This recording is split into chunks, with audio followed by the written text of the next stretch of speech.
Famous हो को छोड़ा जाता ना। देसी खिला कुछ बाजार वाला ना रे छोड़ा, देसी खिला कुछ बाजार वाला ना। तो छोड़ी लिट्टी चोखा हाको बड़ी नहमी गे खाले बिहार वाला ना।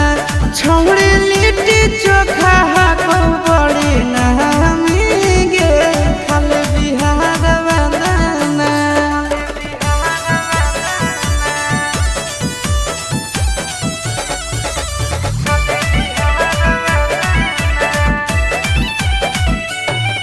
सुनलिए है वाटर पर कावा में ठंडा है पानी, नहइला से ओकरा में निखरो है जवानी।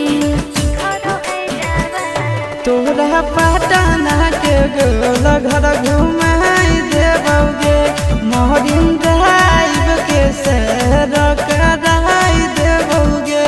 छोड़ा महजा दिलाई दे गंगा किनार वाला नार, छोड़ा महजा दिलाई दे गंगा किनार वाला नार। तो छोड़ी लिट्टी चोखा हाको बड़ी नहमी गे खाले बिहार वाला ना। छोड़ी लिट्टी चोखा हाको बड़ी नहमी गे खाले बिहार वाला ना।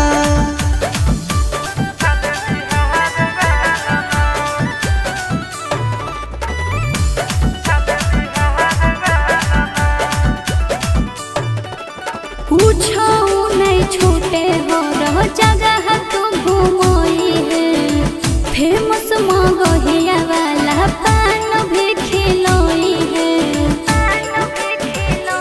तोहरा गांधी मैदान हम घुमाई देबोगे, मोन सिनेमा में फिल्म देखाई देबोगे।